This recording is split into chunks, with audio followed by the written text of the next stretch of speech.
Welcome to the Circle of Grace One. I'm your host, Chief Principal Teacher and Founder, Brother Francis E. Revels-Bey. Welcome to the Circle of Grace One with myself, Brother Francis E. Revels-Bey. Today is Thursday, September the 22nd, 2016. It is approximately 5 p.m. and in less than 30 seconds it'll be 5:01 p.m. So we're here.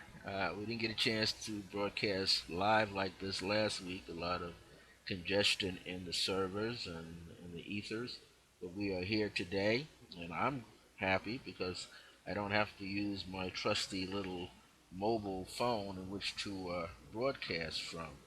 One of the things we're going to do today, as I get ready to place this into prayer mode, is that the importance of everything that we're striving to do here is to cause us to have a clear awareness and a clear remembrance. These are two of the foundations of my Circle of Grace One spiritual and metaphysical ministry, and the other, of course, is divine grace and unconditional love.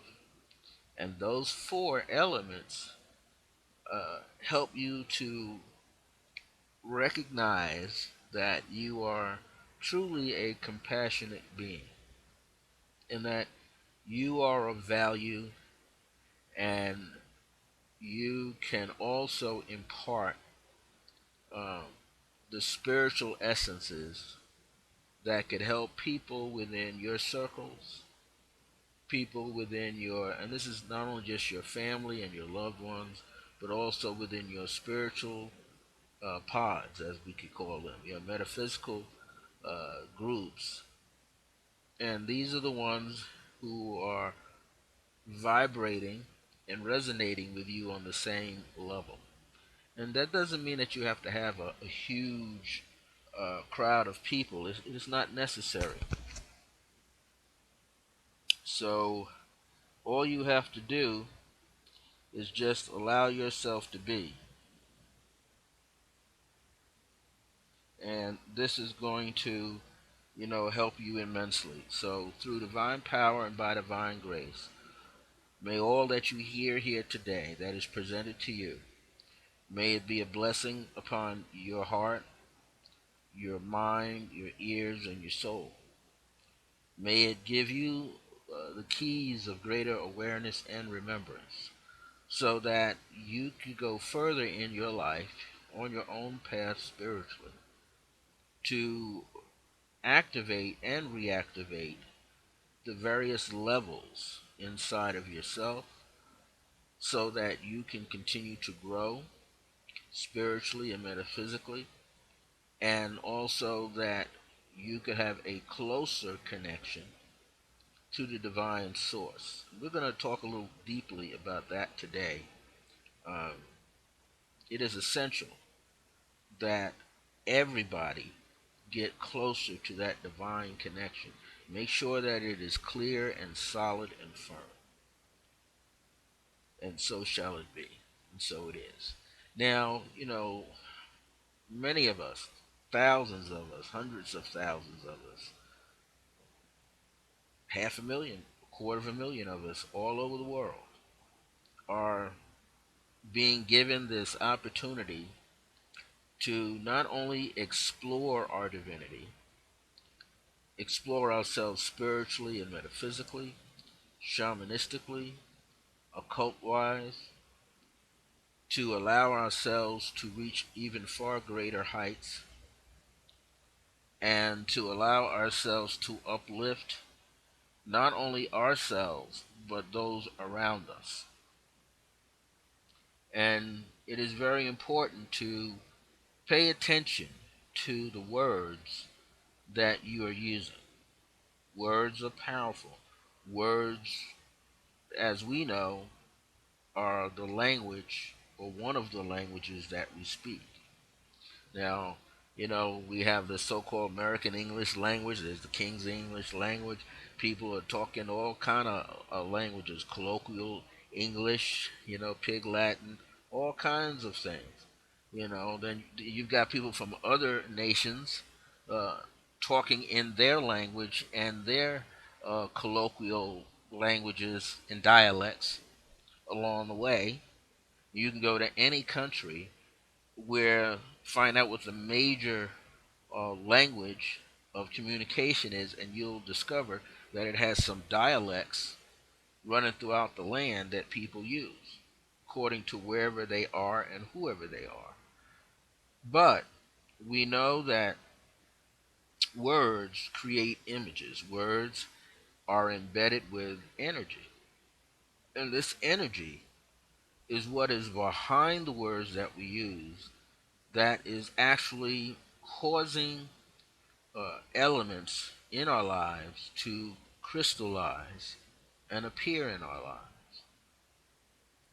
Now, up until about the late 90s, 1990s, and the very early 2000s, the word that had been used since the 30s and the 40s and the 50s have been manifestation. And now the word materialization, which was used a great deal in many of the occult circles and various, I'll say, spiritual and cultural communities, certain religious practices, and stemming out of South America, out of the continent is called Africa, and all these other places around the world have been sharing in these abilities to bring forth spiritual beings into their lives, spiritual entities, be it elementals or whatever. And throughout this entire process, some people have gotten it right. Some people have abused the systems of things continuously in their own lives because to them it's all about having power. And, power comes in is either something you develop along the way or is something that is handed to you, meaning in the sense that there's some authority figure who already has this power and a mass amount of power in order to pass that power along to you. And yet, you still have to develop the degrees and skills in order to use this power, okay? And to have the authority to use this power. So many people, as we go through our lives, have always been touched by the depth of power. And one of the things that always has to be balanced is one's personal ego. If the personal ego is not balanced, then the person run amucks. They run wild because they've learned something or they've learned a part of it and then they're initiating it or they're exercising it all the time without any knowledge and most of all without any respect for the tool that they're using. So often people fall into the misuse of power and the misuse of authority. We see it all the time. We see it all the time. We see people abusing their power and their authority all the time. But they don't understand that there is a consequence that goes with the misuse of that power and authority. Just like there is a consequence if you are doing something positive. That old phrase is what goes around comes around.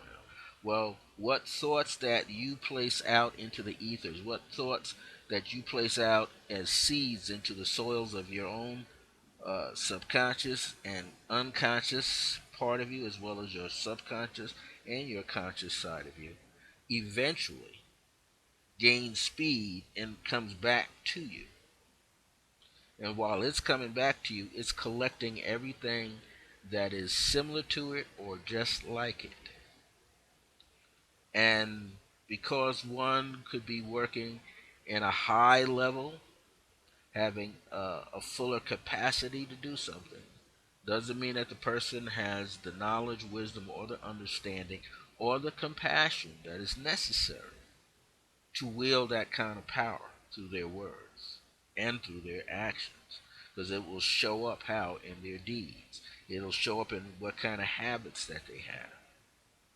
And what I mean by habits, how are they communicating with people around them? What are they doing to communicate this energy around them so that there is greater peace, harmony, and happiness in their lives?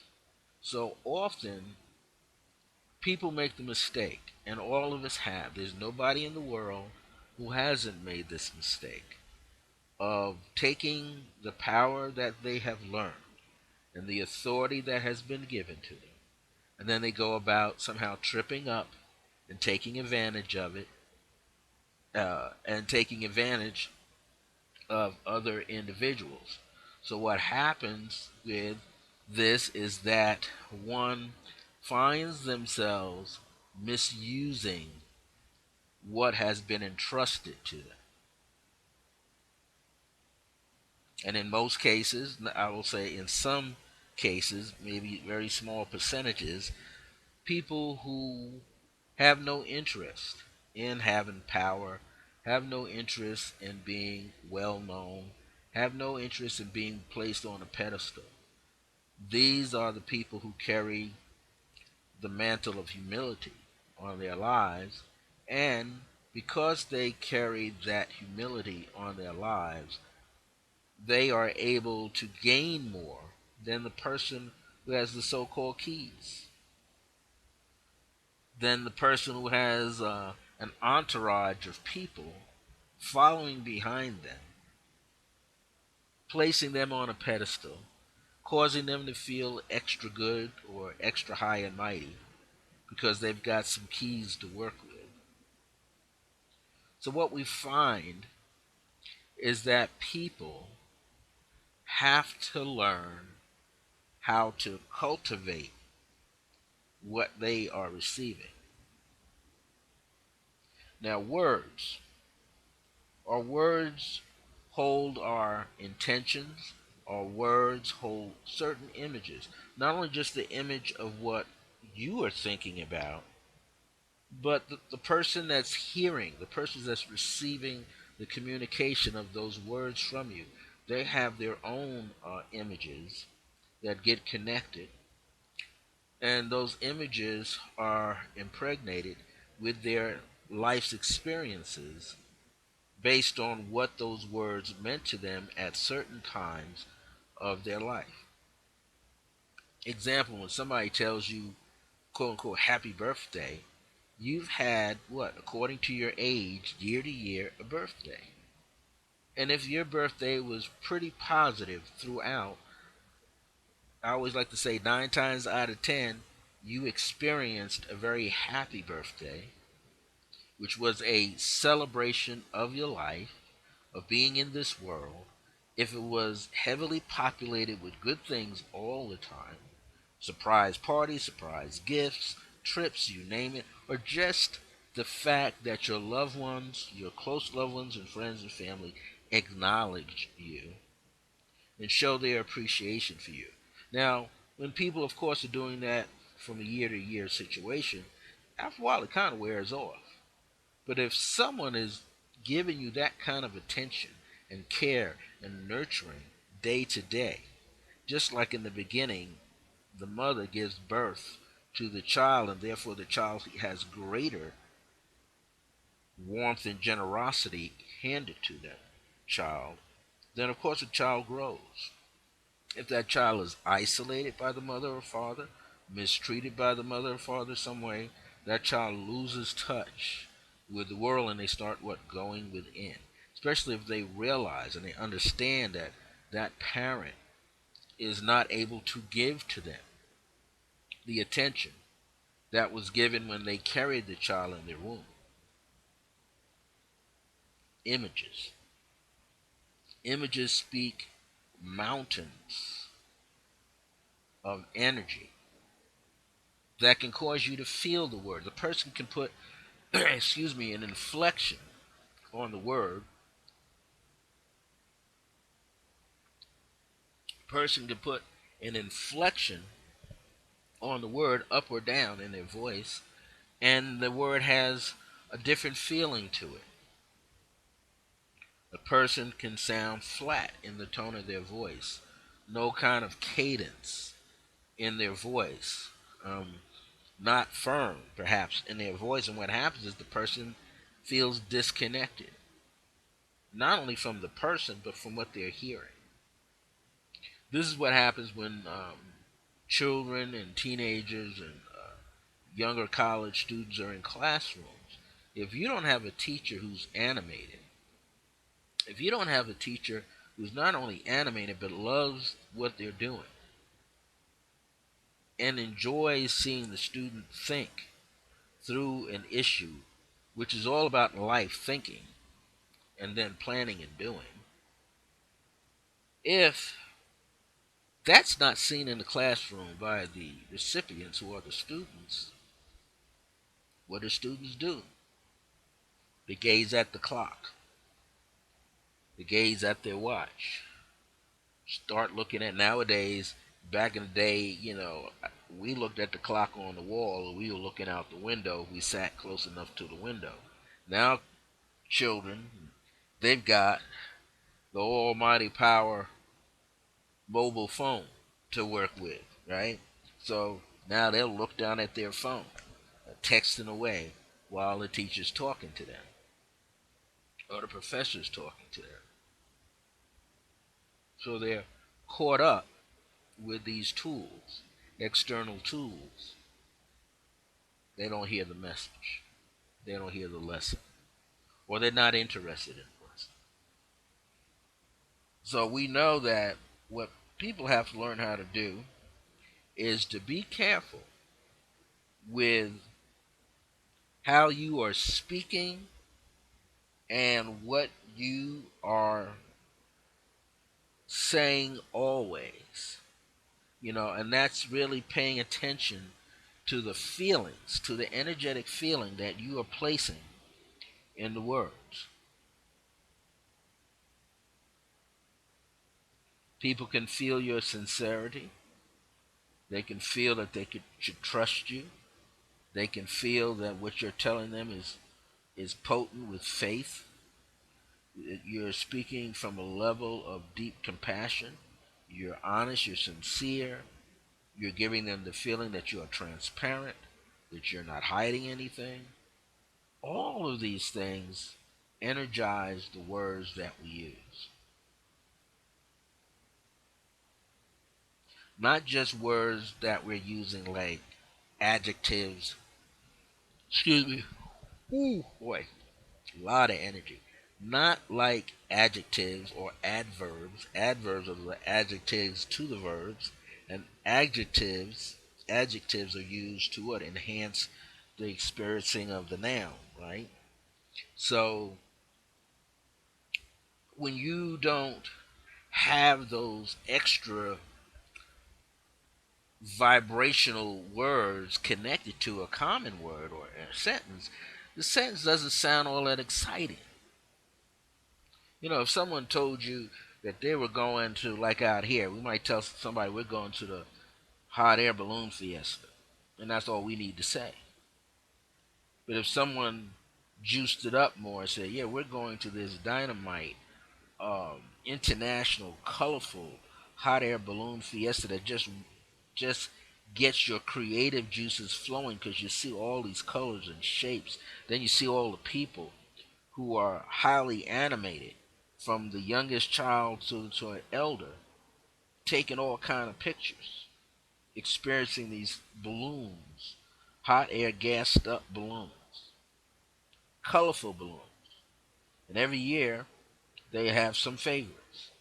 So if you could describe that to somebody and cause someone to be very excited about it, then what happens? People get so excited they want to go to the event and see it as well as you. I mean, that's what we're getting ready to do in another week. A week from this Saturday, people are going to be lined up, wall to wall, car to car, at 4:30 in the morning, driving to the Bloom Fiesta Park to park to get in there and set up their tents. Well, the tents will be set up. The food vendors have to be there with two booths, indoor and outdoor. People are just going to be working almost around the clock.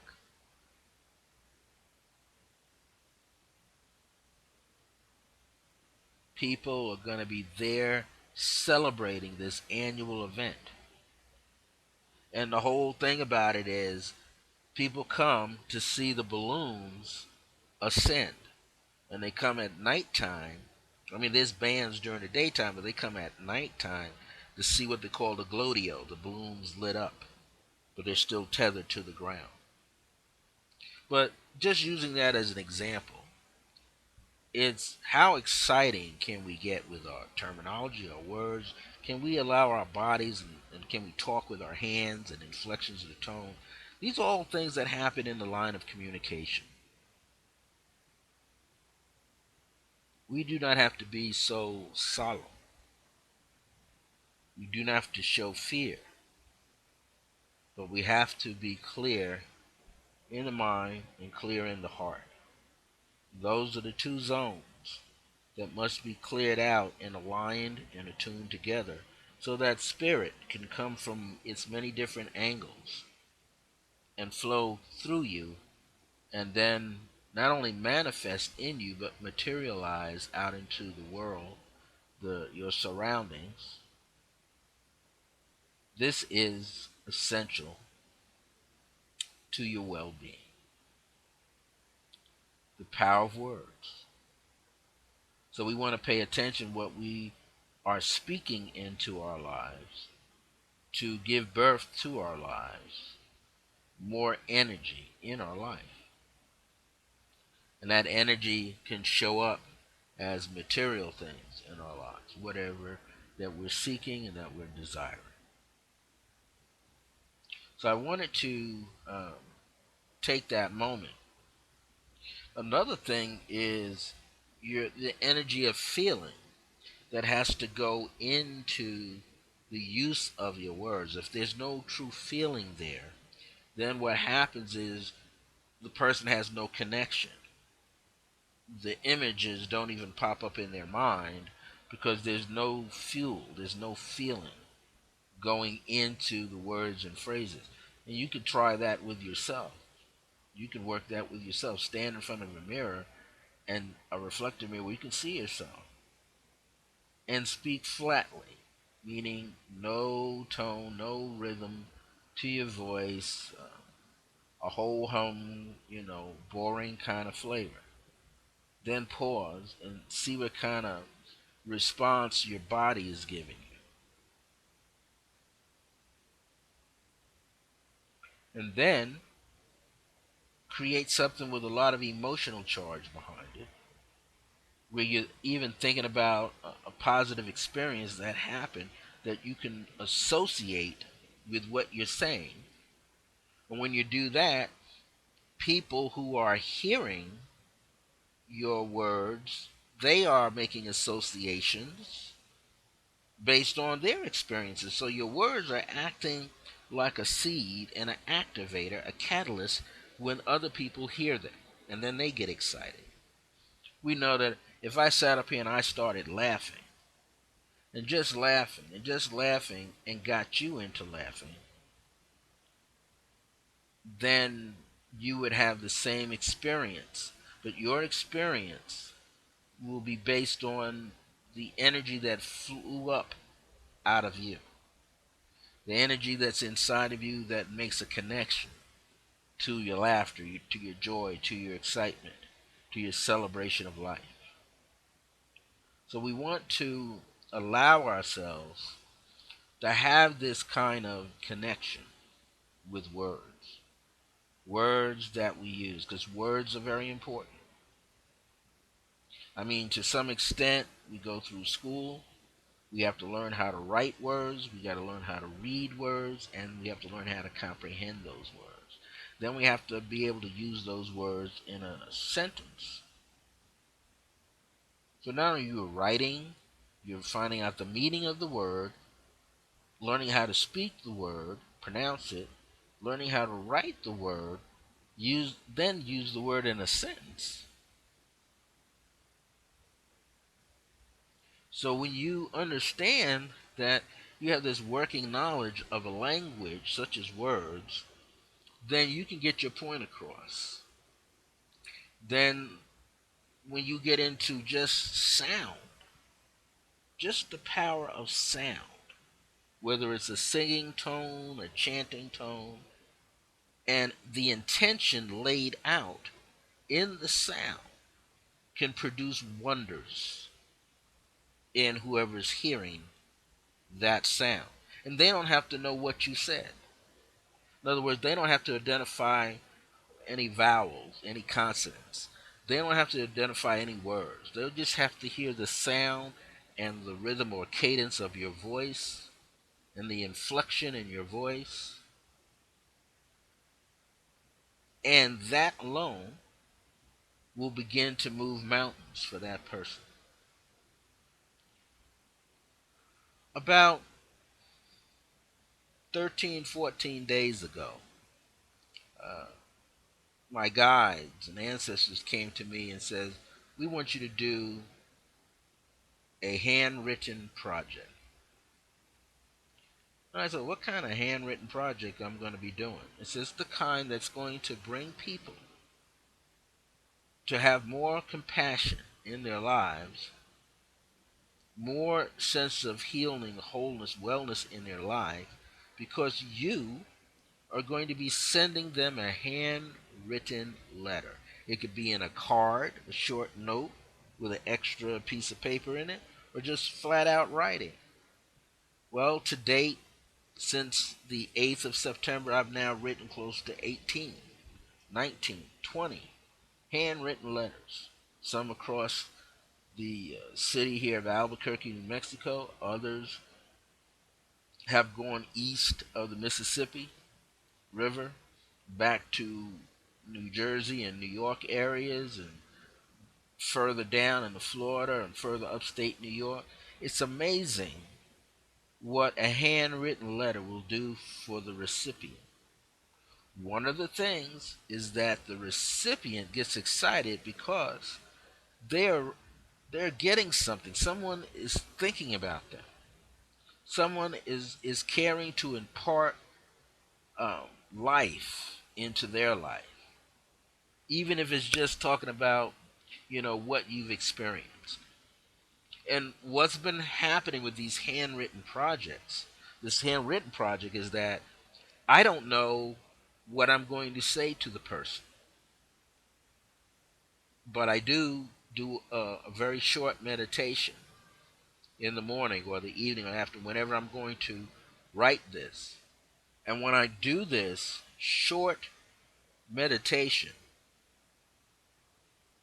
I feel what it is that I am to write.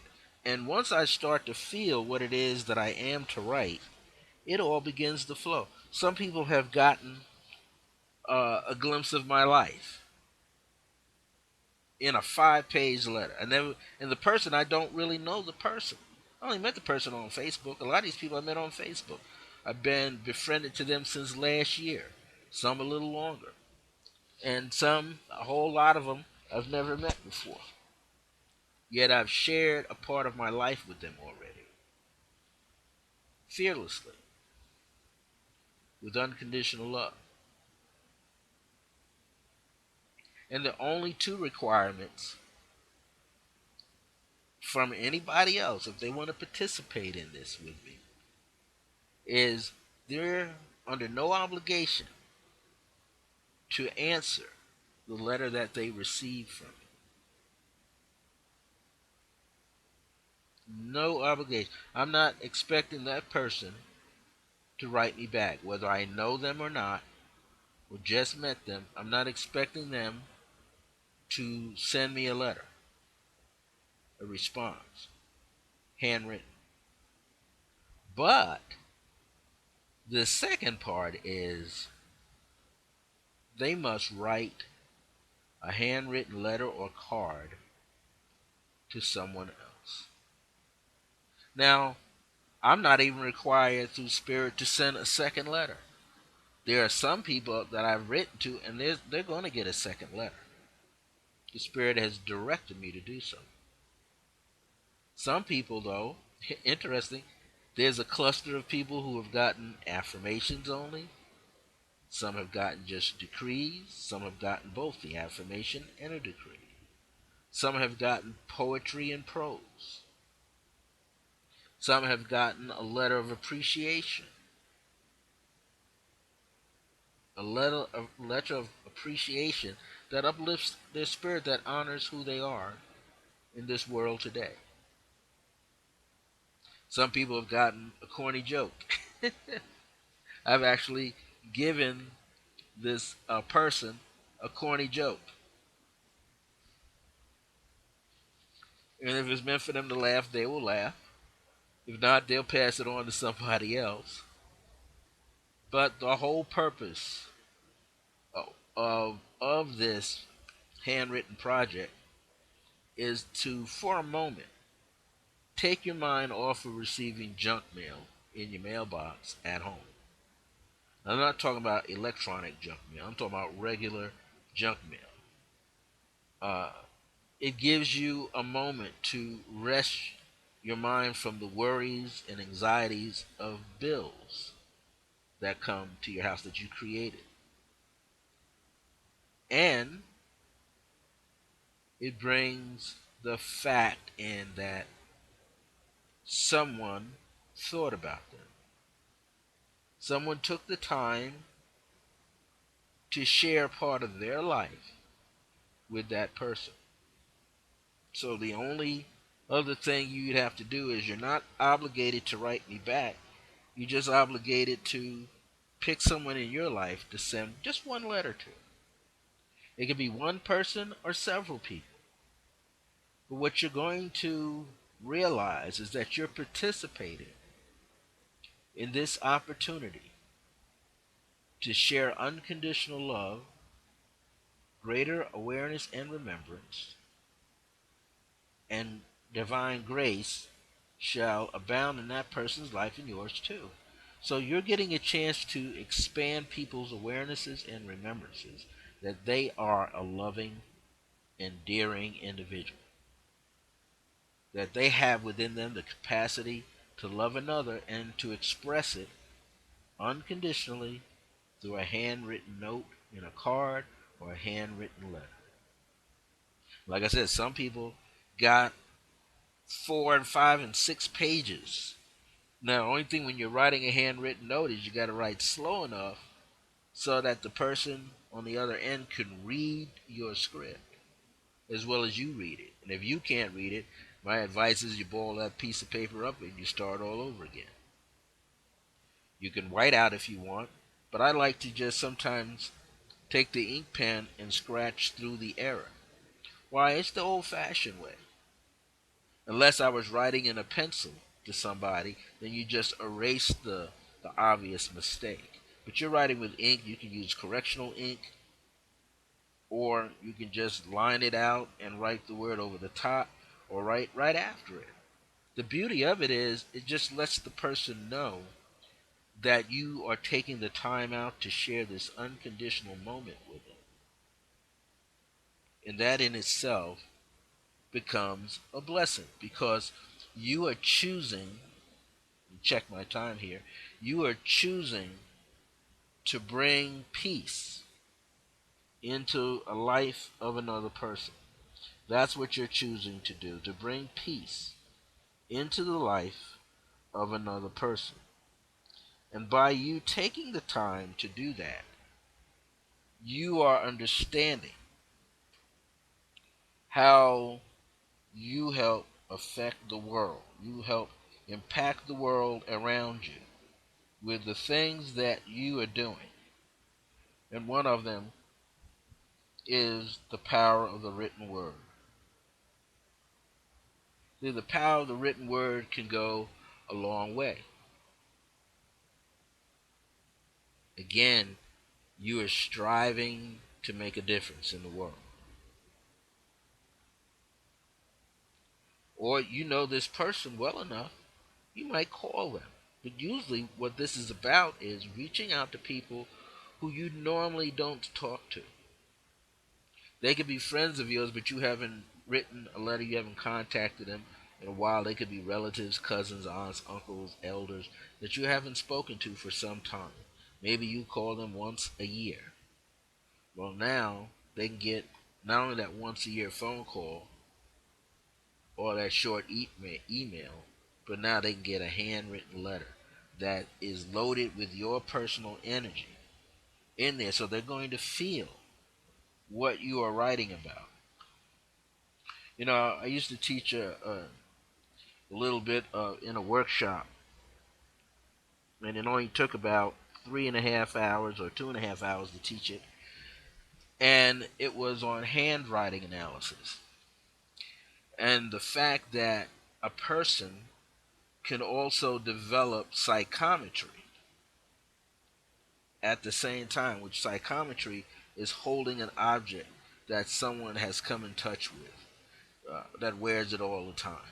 So you hold on to it, you take a deep breath, and you're using the sensitive areas of your hand to get in touch with the energy feeling the object, and you begin with a lot of practice. You begin to describe what you're feeling and seeing that this particular object has a connection to. I remember many years ago at a place that's no longer around in Wayne, New Jersey. It was in 1998. A person came into the store on Friday for a spiritual consultation with me, and this woman had a bag. And usually I'm not paying attention to what's in the bag. But when this woman sat down in front of me, I automatically knew that she was going to ask me, did I have some abilities with psychometry? And sure enough, I said, yeah, I've used it before. I don't get a big call for it, but I do use it. And she didn't give out too much information, which was good. She didn't say who her boss was or who she had a connection with. She just heard that I was clear enough to give some information. So she pulls out these jeans, dungarees, and I open them up and I see that they're a man's jeans. She had said, "Oh, I put these jeans in the laundromat, not mine, but the cleaners." I said, "Okay." I said, "That's not going to matter." I held the jeans, I walked around with them, I laid them over my shoulder and walked around the room, and all of a sudden, these images rushed to me. And I started to describe what I was seeing. And she just sat there and took some notes. I told her she could tape record it. She was doing that. And I sat down. I said, this person is a prominent figure who speaks with a slight accent. And I said, almost got a Beatles haircut. And I says, the initials are MD. So she started saying, well, is it for Mark? I said, no, no, wait a minute. I know the initials are MD. And then I saw the group. And all I had to say to her was, hey, hey, it's a monkeys. Da da da da da da da. I started just doing like that. And she put her hand to her mouth. I said, these jeans belong to the guy, MD, Mickey Dolenz. That's who these jeans belong to. She confirmed after I got done that she was his secretary. And at the same time, he had a crush on her, and he was just uh, in over there in Englewood, New Jersey, visiting some friends. And she and him were supposed to go out on a quote unquote date. They never got a chance to go out. But she had been working for him in the United States as well as over in England as a secretary for him. She also booked a lot of his engagements. So she was traveling back and forth. Here she was, had the man's genes, so they had some kind of relationship going on. And he left her the jeans, said that he would be in touch. Well, I just brought that up as an example that the words that come forth from our minds, the words that speak from our heart, they connect into our hands when we begin to write. Not only is the pen or a pencil your instrument, but you become the instrument. And the pen is like a needle. This is where the power of automatic writing comes in, where you have a pen, your armor is light enough, your whole body is light and sensitized and sensitive to what you're getting, and you begin to draw pictures or lines that don't appear to make any sense to anybody but you, but yet a word or a number comes out of it. Same thing in handwriting analysis. Same thing in psychometry. You're touching the energy that's infused in an object. So when we speak a word to somebody in conversation, the words are infused with our energy, our personal energy, and our intentions in those words, and our experiences in those words. When a person is receiving those words, if they are open, they receive and pick up exactly what you're seeking to convey to them. That person on the other side has their own levels, their own means to connect to whatever you're saying. So this is important. When I did this handwriting project, it was all about leaving a part of myself with someone, letting them see who I am by writing. And the key factor, it's not a secret, the key factor is to write as if you're speaking to the person and the person is right next to you. To your right or to your left, definitely in front of you, and you're just writing for them. And you find out that when you're done, and hopefully you had your script as legible as possible, that you could feel the release of the energy in what you're writing on paper. And if you flip that page over, you can feel the impressions that it gives into the page. If it's too deep, the person is angry. Too wispy like, person might be a little confused or hiding. But there's so much more that can be picked up when a person is writing you a letter. I'm not talking about typing it, then printing it out, and then signing their name. I'm talking about beginning to the end writing. Words carry energy, and energy is potent. Words carry your energy, your chi, and therefore the words come alive on the page or in a card. So you're placed in this position where you begin to receive this, and you begin to have the same experience as That's why somebody can talk about a summer vacation. Children, in school, and the teacher said, "Well, now I want you to write about your summer vacation. What did you do on your summer vacation?" And the children could write about it. Some could write a short piece. Some could write a long piece. Some, when the long piece, they're very detailed in their experiences. The words can pick up a color to them, so to speak.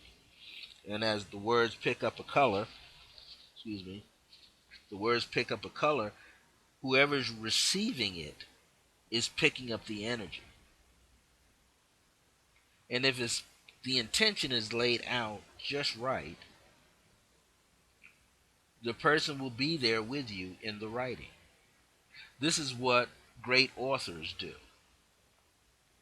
Those who can articulate a documentary style or autobiography style of book, or those who can write a fictional book that is so powerful that it captures your mind. Think of the person who wrote these big, thick books that were turned into movies. I believe her name is J.K. Rowling, and she wrote all of the Harry Potter series of books. And what happened? She wrote so well that you felt that you were in the book, that you were right there with Harry Potter, with Weasley's, with Hermione. You were right there because the words and the emotional energy behind the words drew you in. And that is the beauty, is that the emotional energy created such imagery, rich imagery, that to you, you were a part of what you were reading. And then later, those books got turned into movies. And the interesting factor is, you didn't have to have any of the books to enjoy the movie.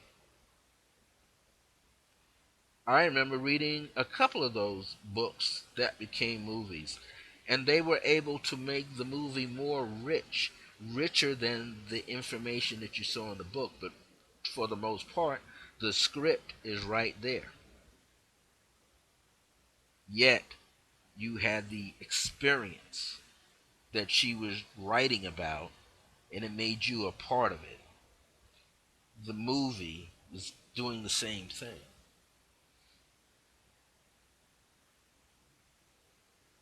Our words, again, as I reiterate this, our words spoken with a certain tone or inflection, with a certain intention behind it, can impact our environment. And the energy on Mother Earth is so loaded with the essence of creation. To give you an example,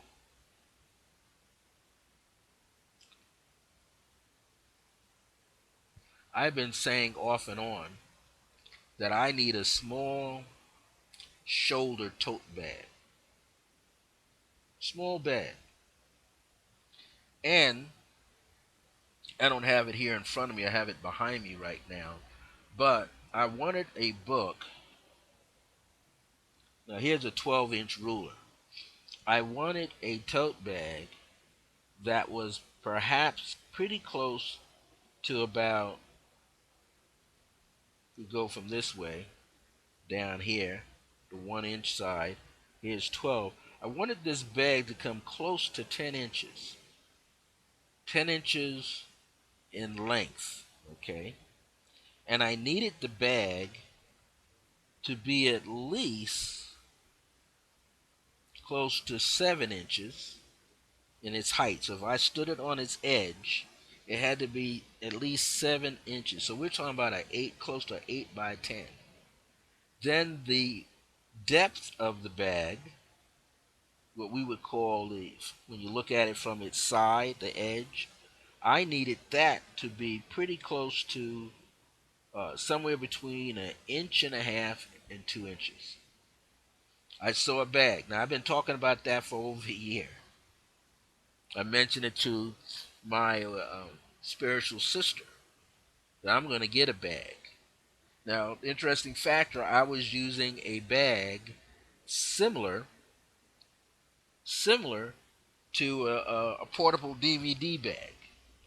Just to, let me swing back here for a second, see if I can pull that bag out without destroying my studio.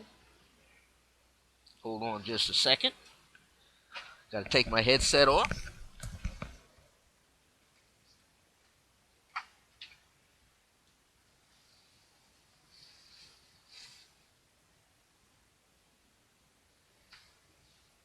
Because I want to demonstrate that when you have, put on my headset,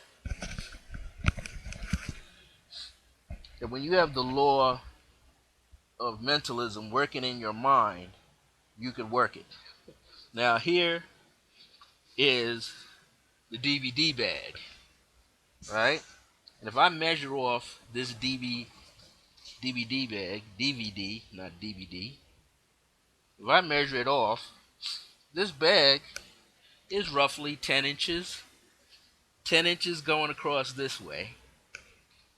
And I needed it to be close to 8 inches down. So from the top of this bag to here, I needed it to be 10 inches. And I needed to be 8 inches here because I knew it would be the perfect size, and I needed it to be expandable. Now, the edge, which is right here, I'll pull away the cover, the edge of the bag, this part right here, I needed it to be what? I measured at the top about close to 1.5 inches. I worked on this in my mind, in my consciousness, and last week or earlier this week, I go over to Staples, and here's the tote bag, the same exact dimensions. Same exact dimensions. Got the two handles and got a strap. Where that other bag, the DVD bag, doesn't have two handles, it just has a strap. But it has almost the same number of pockets. And this was important because I like to carry my date book along. My journal book for appointments. I have a small one and a large one. My small one can fit in there. I like to carry at least one book around to read. That's important. I love reading books and books that are helping me spiritually to gain a firmer understanding. I like to carry my camera. My digital camera comes in its own case, but I had to be able to fit it in there. And business cards, pens, a little lotion or hand sanitizer. If I needed to, my charger to my phone, and my phone. Guess what? I get all of that in there, and the bag is light. Light as a feather. I manifested it. I caused it to materialize. When I saw this bag last week at location, which was Staples, it was the last bag on the rack next to computer bags. So actually, this bag was for a small notebook or tablet. You can put a tablet in there, 8 by 10, smaller than an 8 by 10. So a 5 by 7 tablet, you could get into that bag with everything else. When I went in today, almost didn't see the bag, and guess what? They told me someone wanted the bag, went out the store, came back within 10 minutes and decided, they didn't want the bag. I came in, the bag wasn't where I originally saw it, but I looked around and found it. And now I have the bag. So that's just saying, like, being in touch with divine order, divine nature, the divine source that resources everything, you can't go wrong. You will still materialize the things that you desire. And not only what you need, not only what you think you need, but what the universe has in store for you. So this is why so many people can say, take massive action. All of these, network marketers, they say it all the time. Why? Because they're professional network marketers. They are, before that, professional salespeople. They give lectures. They're speakers. They belong to Toastmasters and all these. They know how to sell. They know how to teach. And they've gone from teaching 100 people to thousands of people. To thousands, to 10,000s of people. So they know how to make it work. But when you are, quote unquote, the person who doesn't have all of that going on, but small things, and this is not, to me, this is not necessarily small. The fact that I saw the size in my mind clearly, and then earlier this week when I was there, saw it but didn't buy it. And for the fact that meant I had claimed it, that was in the price range that I wanted to pay for it, I claimed it with enough tenacity in the claiming, in the affirmation, in the decree about it in my heart, my mind, my soul, my body, that I would find that tote bag. So that means the universe, which is me, the you, I sent it out and it came back to me. That bag is mine. The person wasn't supposed to have that bag because why? Their mind wasn't firmly connected to that kind of bag. My mind was. Why? Because I was already wearing what? I was wearing the DVD bag. I've been wearing this DVD bag for over 2 weeks, wearing this because I was wearing this and placing the energy in it. I manifested the same exact size, but I needed something with handles, and I got it. So I say that to say that the universe is loaded with energy. The earth is loaded with energy. And if a small object like that, can manifest into something bigger every time. Now, not only have I done this with that, but the last month or so, in fact, from my late mother's birthday of August the 11th, I started manifesting smaller to medium sized to larger financial opportunities. And I started with these opportunities within 3 days after I initiated it, with something that I'll tell you that I read from a book. I'll email the book later, the name of the book later to someone. You can find it on Amazon.com. But I gave it a try. In fact, not a try. I said to myself that this was going to happen on my behalf because I was going to trigger it and I was going to activate it without a doubt in my mind. And I know that if I can write a prayer, an affirmation, or a decree for other people, I should be able to make this pop for myself in different ways. So far, even though the level of income has been small, it's still bigger than what I expected. So the person in the book tells you to start with small amounts, but he says to start with an amount that you're comfortable with. So what I did was I created a triangle with three circles in each corner of the triangle. And in the middle was myself. In the middle was myself. But then I thought of another way in which to do it. I said, rather than make these monetary energy zones float around me, why don't I create a circle, a bigger circle, that represents me? Then place the triangle in on an angle, right? I can make it a fire triangle or a water triangle or air triangle, whatever I want. It doesn't matter how I place it, as long as I make what? The points of the triangle tangent to the inside of the circle, to the circumference. It has to touch 3 points. So it's got to be equal, what? An equilateral triangle, what they call the isosceles. That means in the isosceles triangle, it adds up to 180 degrees, which is a symbol meaning that I was flipping from zero all the way over to 180 to the opposite. Then, in my mind, is the hidden triangle. So the 360 degrees is there twice within the circle, and then the circle itself is 360, which then, if you add that together, is 1080 degrees.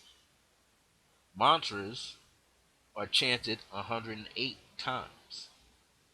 So I was telling the universe that this paper, this image, is chanting 10 times 108 and giving me 1,080 chants, if that math is correct.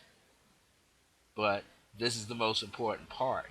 To give you an example, I put in let's say, I don't want to give you the amount that I put in, but let me give you this amount. In the book, he says 50. You're just going for the lowest. Because if you can trigger 50, you can trigger higher, which is true. Because I started at 50, and within 3 days, I got $100 3 times. So that told me I can go a little higher rather than use 50. But let's use the example of 50. So one circle on the triangle point is 50. Another circle on the triangle point is now 10 times that amount, which is 500. And now 500, 10 times that amount, takes you to 5,000. Now that's just an example. But the monetary amounts that I was using were much higher. And I'm glad that I used them much higher because within a month's time, from August the 11th, when it was initiated, the money started rolling through within 3 days, and within a month's time, already secured a lot of money flowing faster. And I'm still pulling it. And not only is that pulling it, but these objects that I've been wanting are in the materialization department. So do you see what I'm getting at? The project in that book, and I took it to another level using the guy's technique, took it to another level, graduated the money amount to something much higher, and in the process of doing that, all these other things that I had to get, which I call them as tools, started to come in. Even more consultations popped in. Even new students that I'm mentoring popped in.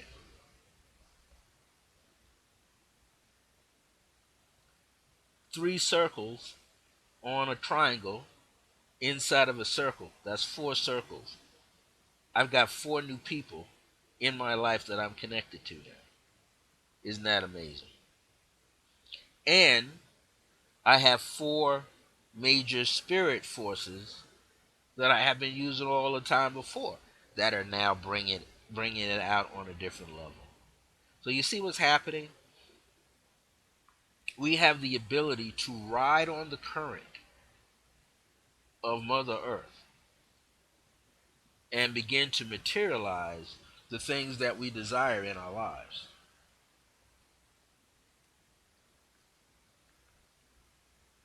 We can't go wrong.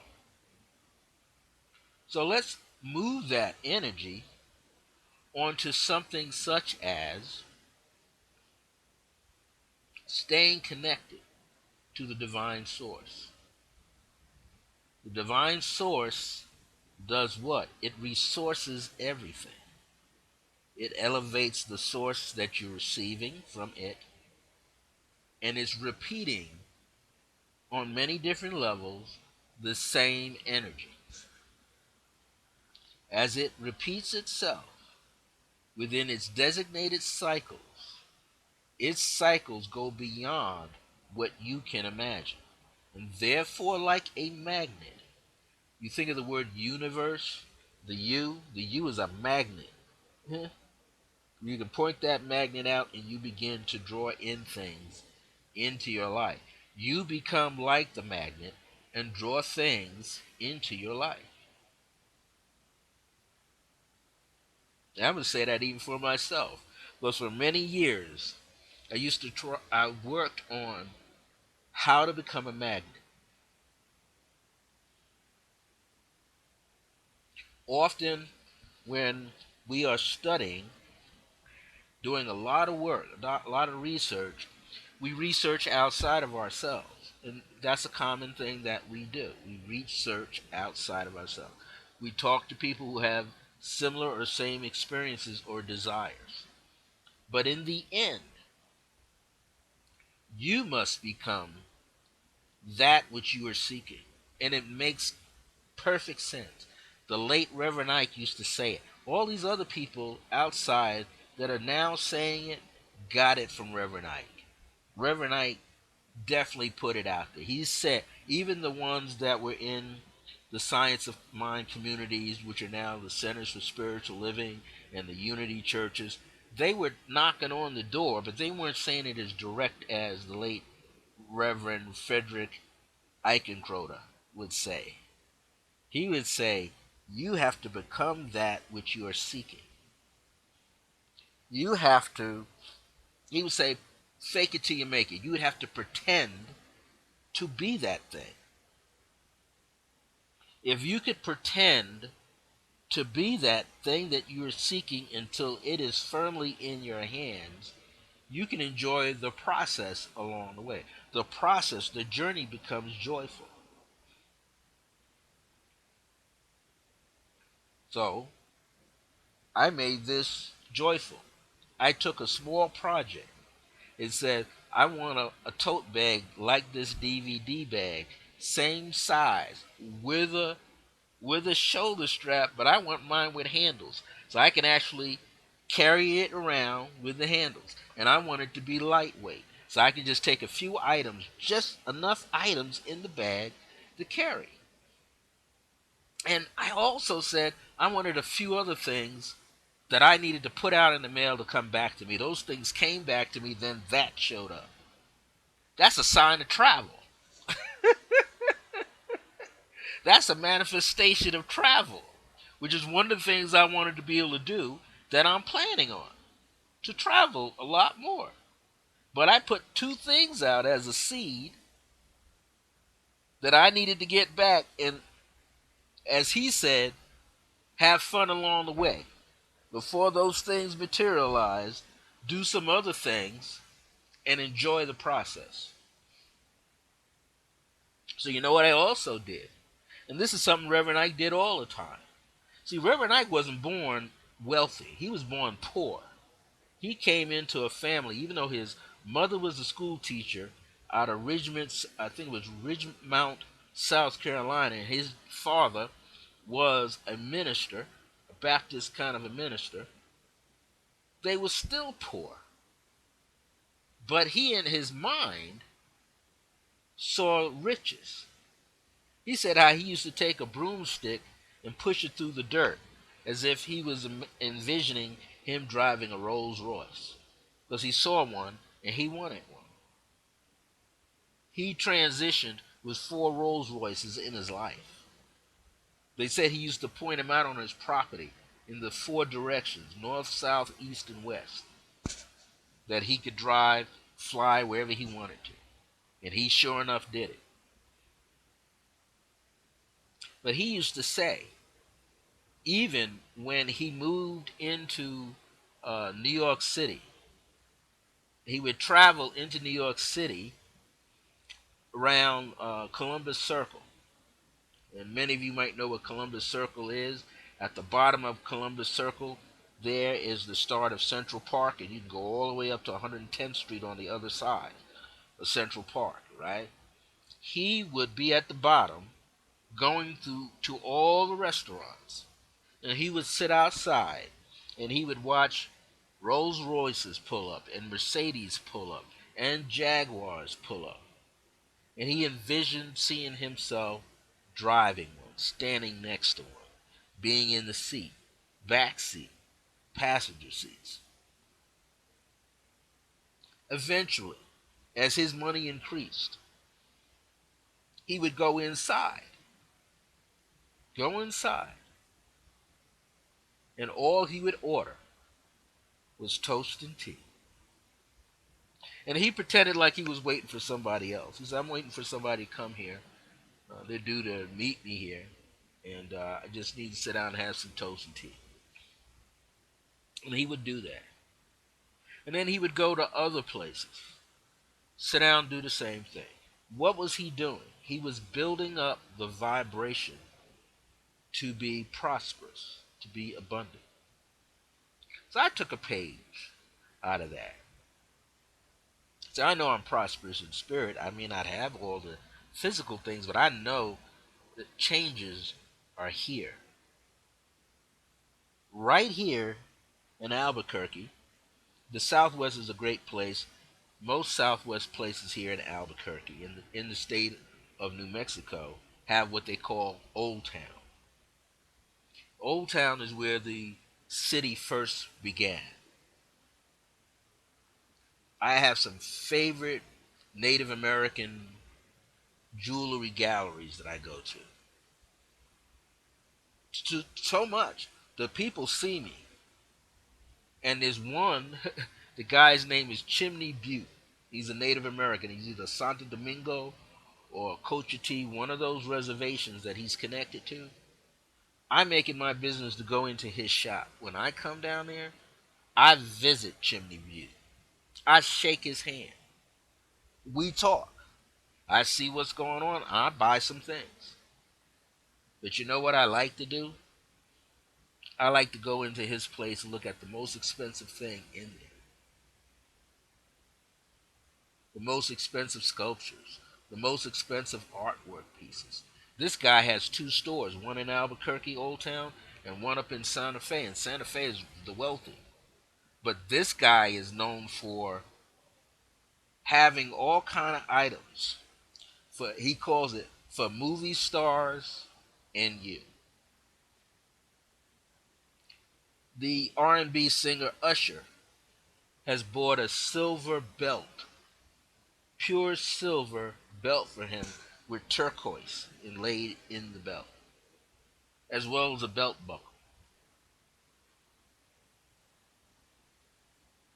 The whole idea is to absorb the riches, the concept of the riches and wealth consciousness throughout your being, and to see it as divine law being in action, activated right down to your DNA. This is why it's said that, in every spiritual culture, that you're here to live life more abundantly. But first, take on the consciousness of it. Place people around you who are, as you might say, wealthier than you are physically, wealthier in consciousness than you are. But you know what? What I found out about that? I've met people here who have the physical wealth, but they don't have spiritual wealth. So you got to have both. You can't have one without the other. You have to have both. And eventually, if you have one, you can most certainly attract the other. I've seen many people here who have lots of money, but blow it, waste it, and now have nothing. And yet, I've spoken to a man who's about, I'm 64, this gentleman is 67. He himself told me he's wealthy, but he lives within his means. Meaning, what happens is he has a lot of wealth in property, in cars, in clothing, and so does his wife. But guess what? They don't waste their wealth. Neither do they brag about their wealth. Let me say that again. They don't waste their wealth, and they do not brag about their wealth. See, there's a lot of people here, and I've seen them up in the Santa Fe area, and I have friends in California who've made it as I have clients who've made it as professional entertainers, but they were afraid to give because they were afraid to give, or which we might call tithe. They're now living in fear of getting ready to lose all of that wealth from homes. One person calls me, texts me all during the weekend. What am I going to do? The bank is going to take my home. What am I going to do? I'm going to have to give up this car and go back to a regular sedan. I don't want to drive a regular sedan. I'm going to have to go back to a regular sedan. I can't, have this house. I'm going to have to give up this house. I can't wear the clothes that I'm wearing anymore. What am I going to do? And I sit back and I think, without making mockery, is that this person was blessed to be in that position. What did they do out of the 30 years that they've been living there now? What have they done in the past 10 years to make someone else's life better? They didn't. They were afraid. They lived in fear. And now they're losing everything that's been given, that the universe brought to them through them. So I say this, our words are powerful, but our words are only as powerful as our feelings and what we place as a true value on ourselves. I had a person I used to date, and she said, "You're going to talk about value." But the way in which she was talking about value was not the value of yourself. She was talking about the value of how much you had materialistically. And even that person is living in fear. I'm going to lose this. And they don't, they may go travel and take trips around the world. They may do other things, but they're not truly living. They're living in fear. And I vow to myself, I will not live in fear. You can't, because if you live in fear, you live in doubt. If you live in fear and you live in doubt, then you no longer can hold a torch for yourself. You no longer can be the light that you need to be for yourself and for others. And you certainly cannot anchor for anybody.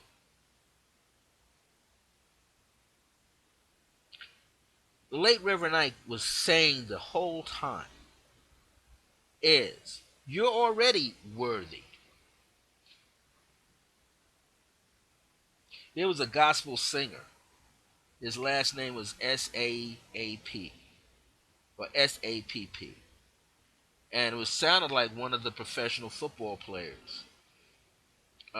This guy sang the tune. He says, "You're worthy. I am worthy. You're worthy before the Lord," meaning the Lord, the God I am in you, causes you to be worthy. The ability to accept how profound that is. If you can accept, if any one of us can do this, we will always be all right. We can say all day long, I am prosperous, I am wealthy, I have the conscience of prosperity, I have the consciousness of wealth, I am rich, I affirm that I'm rich here and every day, in every moment. But we always doubt if we're valuable and worthy enough to have. Well, you know what I do every day? Every moment that I see a homeless person out here in Albuquerque, I don't wait for them to ask me, do you have 50 cents? Do you have $1? I don't do that. When I have, today, as give you a living example, I passed one person on the way to get this stuff that I was talking about. One guy just had a sign. Usually when I see him, I give him anywhere from $1 to $2. If he's sitting there with his girlfriend, I'll make sure that there's enough for her as well. So I'll always give two, or I'll try to go six. So it's three and three. You see what I'm saying? But I'm making sure that the energy and the power on that money will prosper him and her. Today I went to have lunch after getting my securing my things that I materialized. And I saw this young man. He saw me, but I saw him as I was coming out of Stables. I had to walk through the parking lot and come around. So I already felt his vibration. I said, there's somebody standing there at the entrance. He's another homeless young man. And I said to myself, give him twice as much that he asked for. He said, "Sir, do you have any change? I just need $1 so I get myself something to eat." I said, "$1 all you want?" He said, "Yes, all I need." I gave him three. He was like, "Sir, all I wanted was $1." I said, "I know." But heart to heart, I felt $3 would help you out because maybe if you accumulated enough, you could have two meals today instead of just one. See, we are already wealthy in our consciousness. We are already wealthy in our mind. We are already wealthy in our bodies. And therefore, we are wealthy in our wallets. Don't really understand just how wealthy we are. We are wealthy when we can share. See, a lot of people out here on the internet, and they're talking about, oh, we don't have to do this. I don't have to be my brother's or my sister's keeper. No, you don't have to.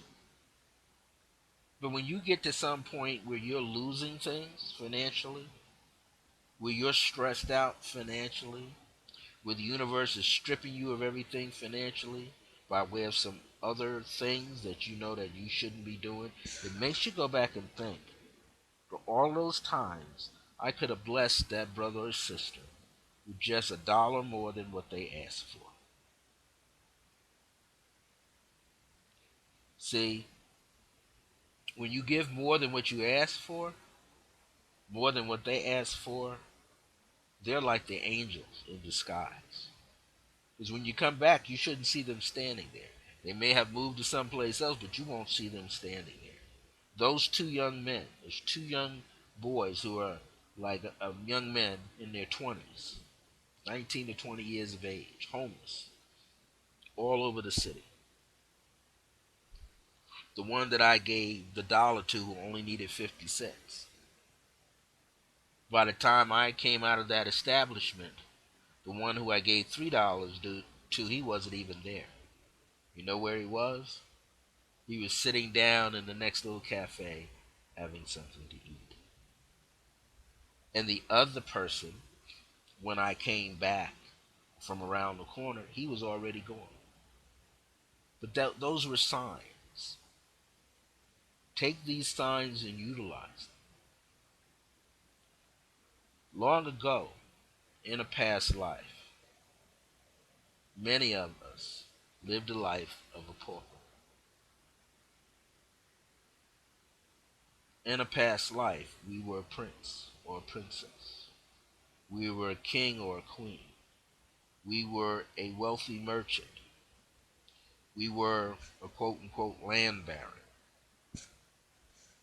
We were a farmer tilling the earth. We were a midwife helping a mother give birth to a child. We were a slave. We were a slave's oppressor.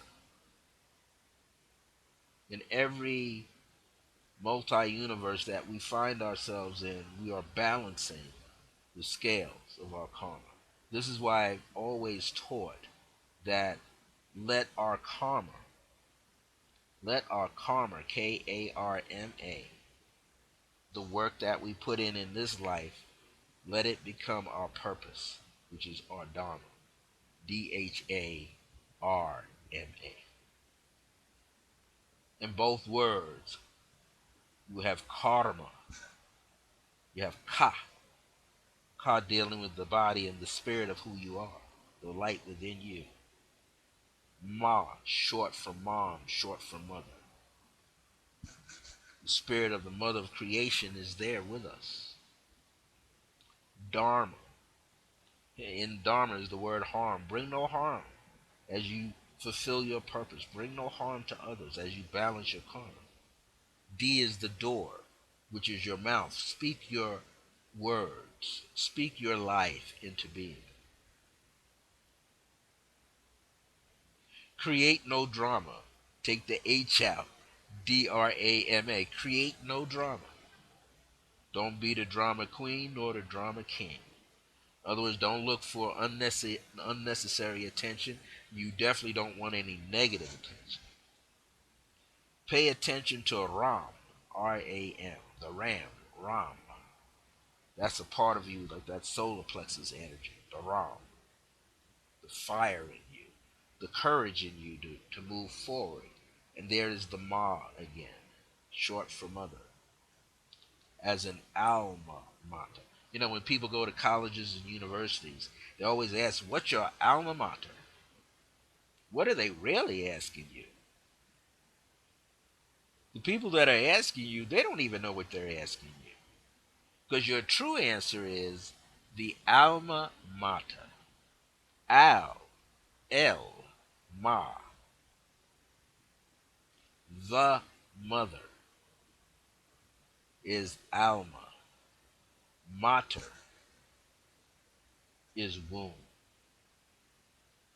Who was the elder mother of your womb that you came from?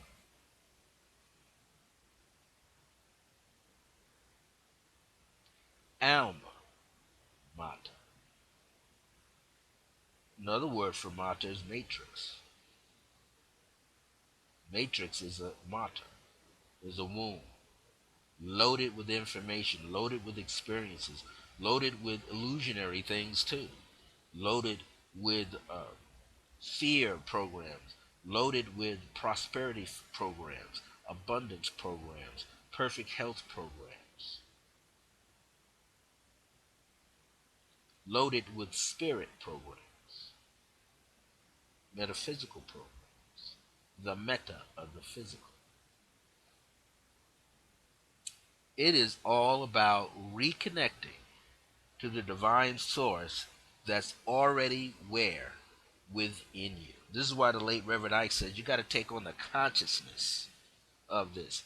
You're seeking that, but you can't see that. You can't comprehend that until it becomes in here. When it's on the inside of you, when what you're seeking is on the inside of you, you then what? Give birth to it.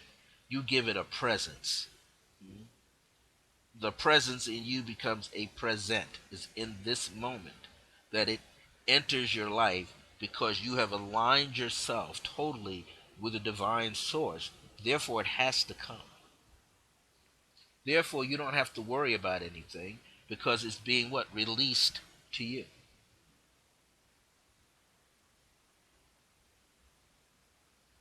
So, my advice to everybody who's going to replay this later, keep replaying this.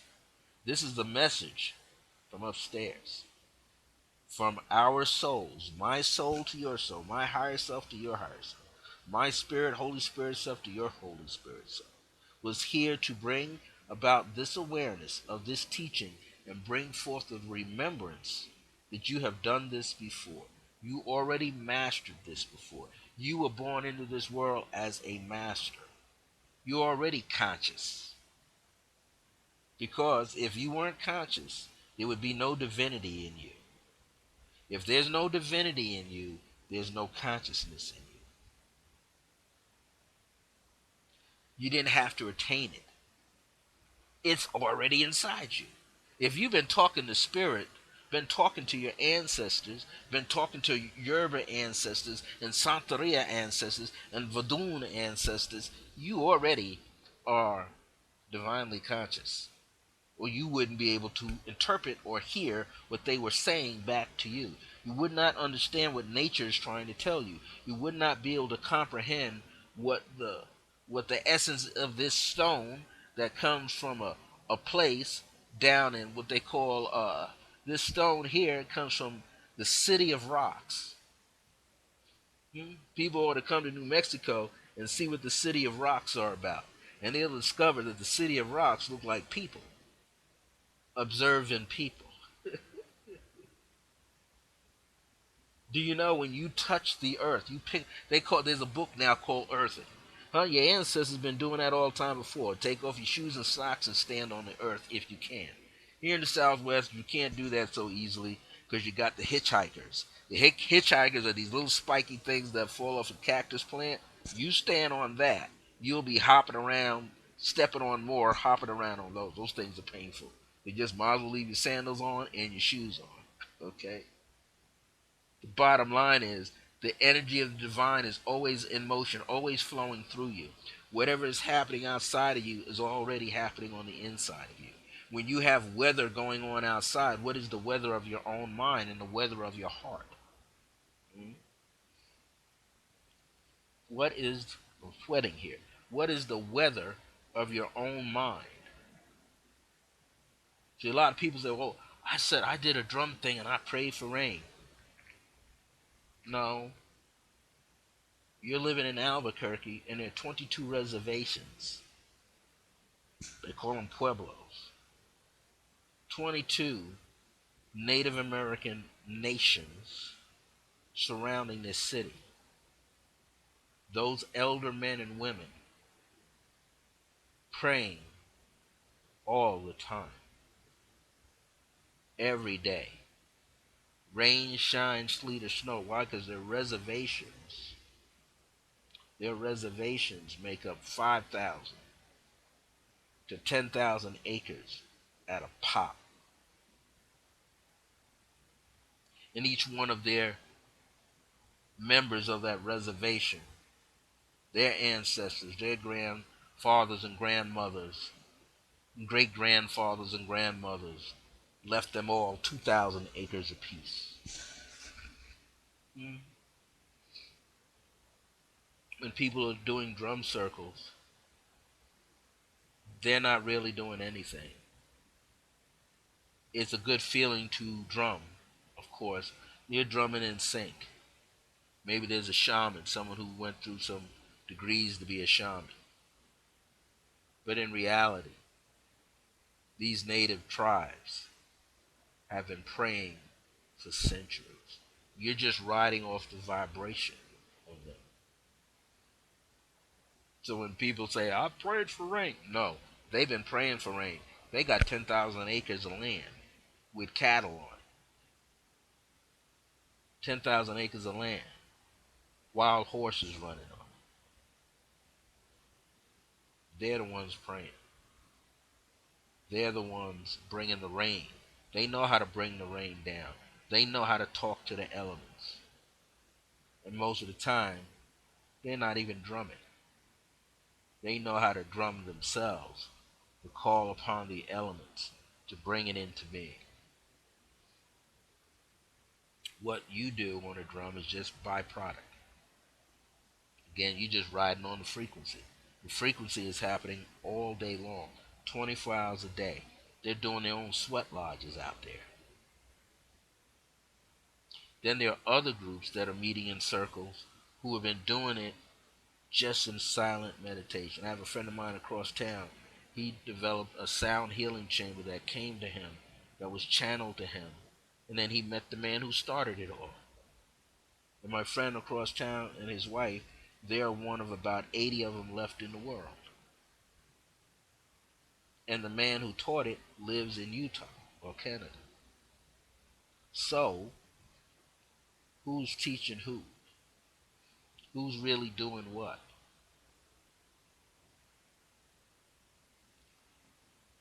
My last message, and then I'm going to close this show out.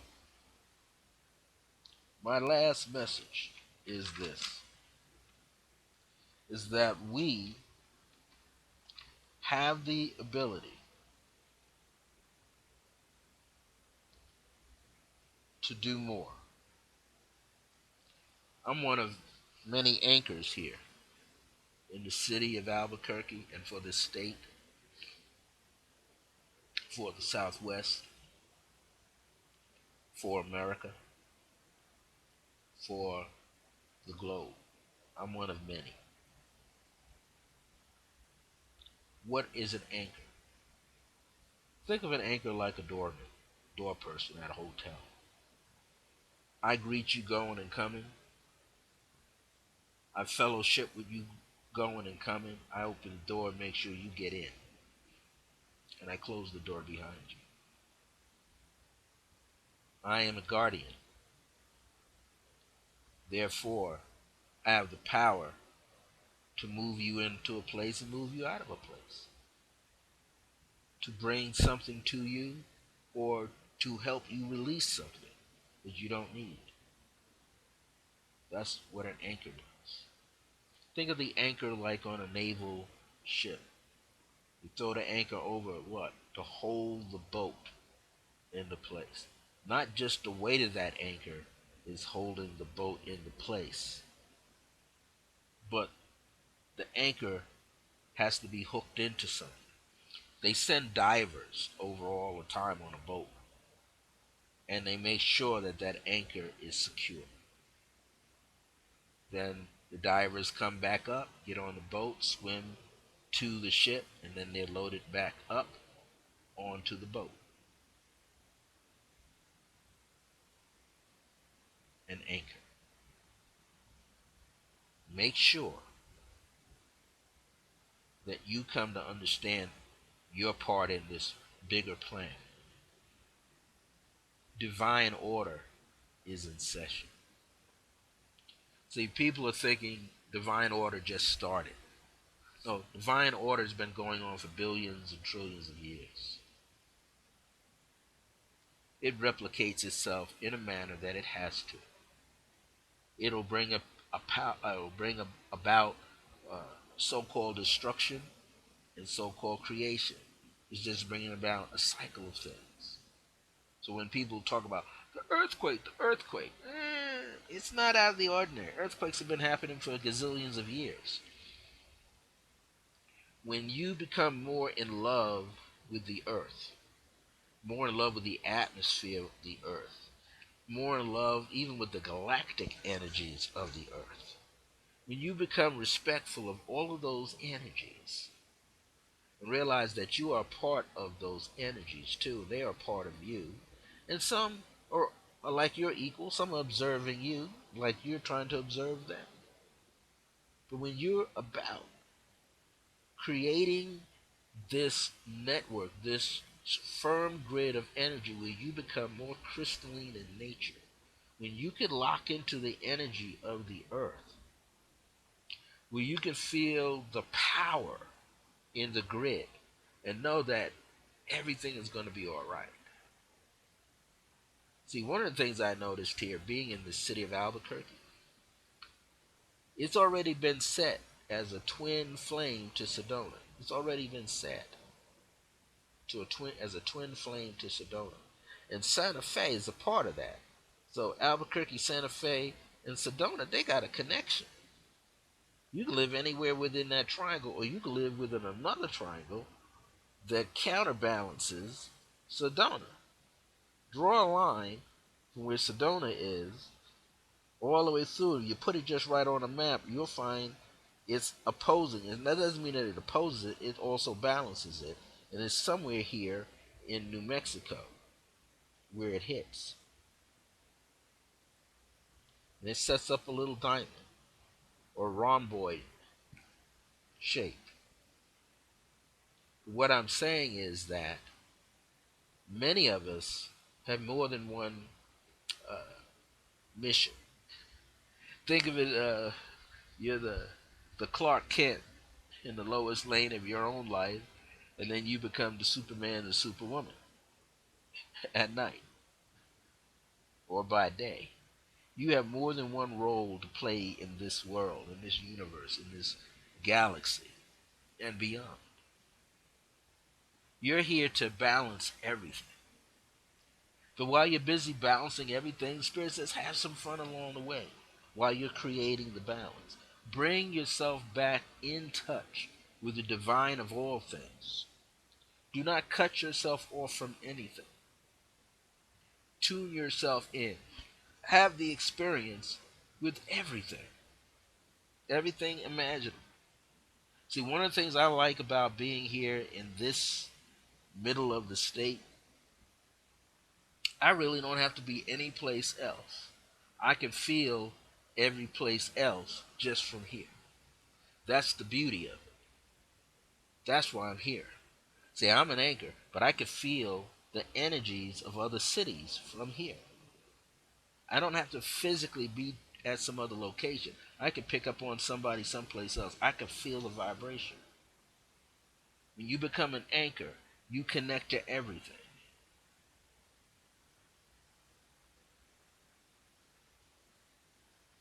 When you become an anchor, you are also requesting that you be an emissary of divine love. I'm an anchor of divine love, which is unconditional love and divine grace.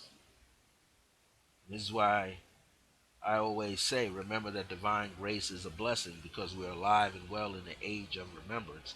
But I also now say that my grace is your grace. I'm here to make sure that the light of flame of grace is present in you. The flame of compassion is present in you. The flame of unconditional love is present in you. So I'm here to do what? To make sure that compassion, unconditional love, divine grace,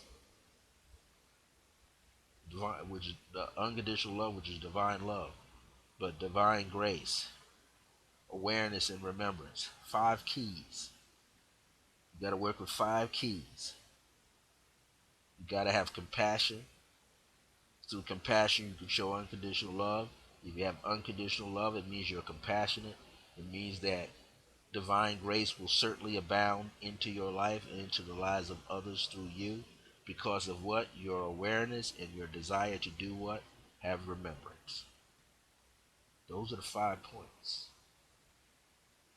that you are seeking to express 24/7 in your life. Now, I say that that might be an exaggeration to many people, but what that means is that every moment that you have a chance, do what you can to put one of those 5 points into motion. Do what you can to put one of those 5 points into motion. There was another organization that would say love, truth, peace, freedom, and justice. But when love, truth, peace, and freedom are violated, justice then must take its course. Well, when you are one who lives with unconditional love on your heart, I mean, you're willing to love a person as they are. And because you do that, they can grow from that. And when you have unconditional love, you are more compassionate, meaning that in there you trust and you have patience and you're transparent. And when you have compassion and unconditional love, divine grace shall abound into your life. In other words, it comes with no chains. Why? Because you don't have to be a wealthy person to have grace bestowed upon you. You don't have to be a perfectly good person. You know, I've seen grace abound into the lives of people who have committed criminal acts, but only because they know when they see it, it's time to change, that they change. Some don't get it and they go back to crime or drugs or whatever. But now when you know that you have unconditional love and divine grace in your life and compassion, and that you got the capacity to work those three, you will realize that you became aware that you had them all the time before. And through your awareness is your depth and the heights, the infinite remembrances. You have brought this in yourself to a level where you now have become free. That is the beauty of who you are, is to be free. When you come to that level, then you are expressing all that you desire, all that you need to be, all that you ever wanted to be. So we have been on here now an hour and 24 minutes. 6 more minutes will put us into 90 minutes. And I'm going to now give you some announcements.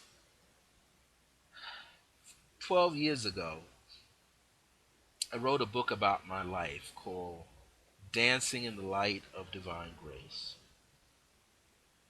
and I gave a lot of books away. I didn't even get a chance. I did my best, and I just tried it, made any attempts, half-hearted attempts.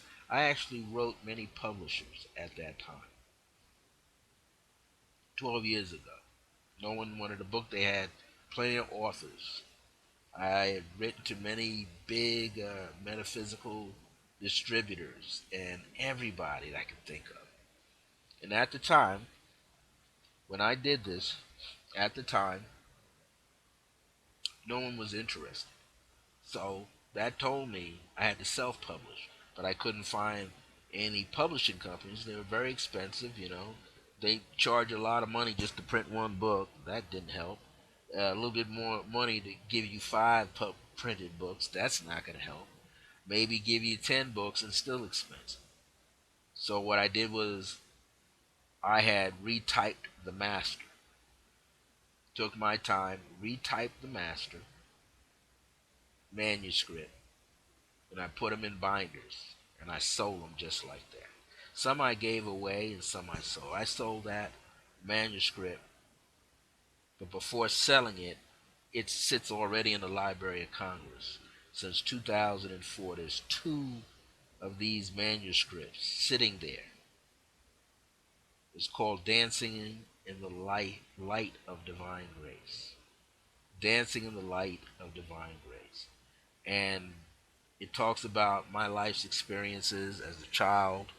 I bring out the highlights of things. That's what it's about, bringing the highlights as examples of things that actually happened to me. And I talk about how my mother was my spiritual teacher. And I talk about some other people there that gave me assistance. I'm just going to revise the book slightly. There's a dedication section that I have to change. So I'm going to make some slight changes. When I retype this, I'm going to put it into a PDF form. And it's going to sell at its original price for $33. Approximately 109 to 120 pages, I gather. But I'm going to make sure that people get it.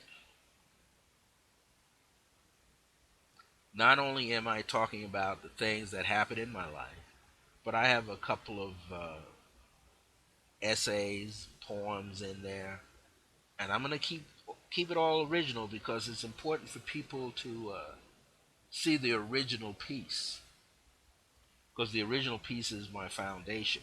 And again, I might just add a few more items. When I do that, of course, I'm going to recopyright it.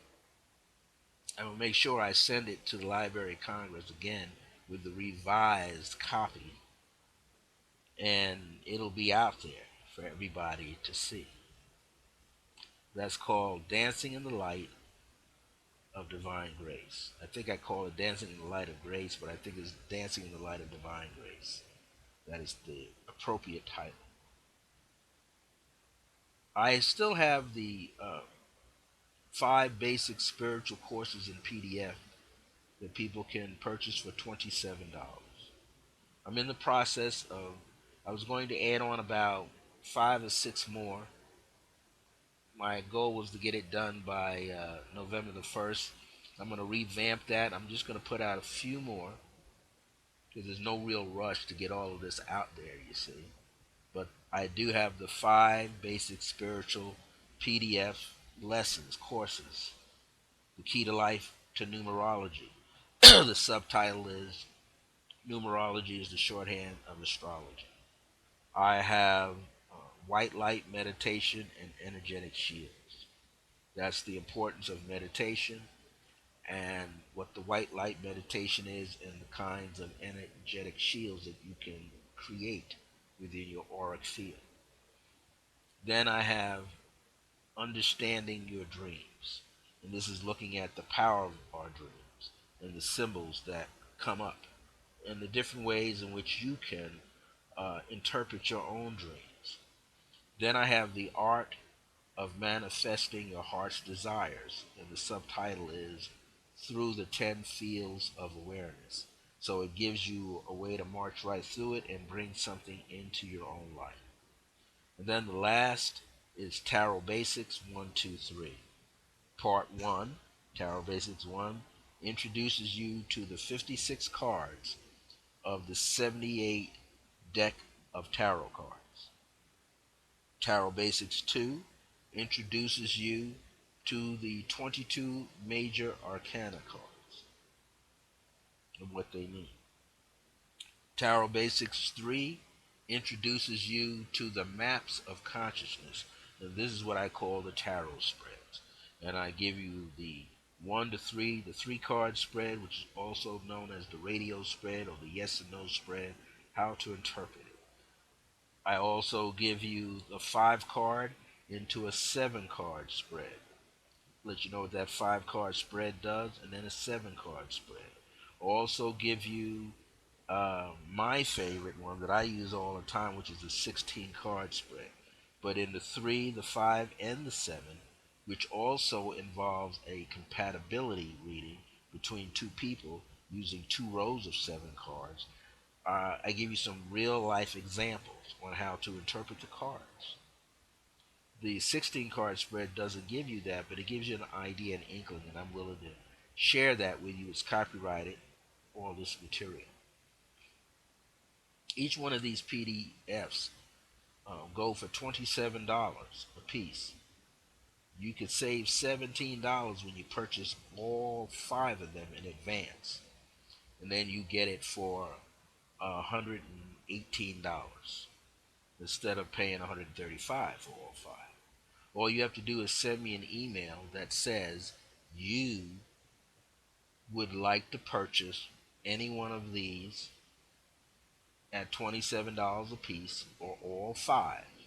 When you do that, I will send you a PayPal invoice. This is unique. I send you a PayPal invoice with the list of ones that you desire to have and the appropriate prices. So let's say if you're ordering just 2, it's $27 a piece. You order 1, it's $27. You order up to 4, it's $27 each. And when you add on that 5th one, instead of you paying $135, your invoice will show $118.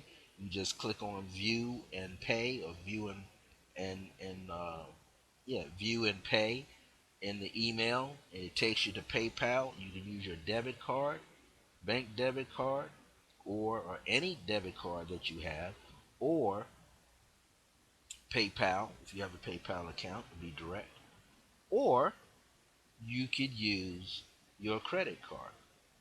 Now, you're just going to select the email address which is connected to my PayPal account, and that's going to be iam.circleofgrace1@yahoo.com. When you do that, it'll be automatic.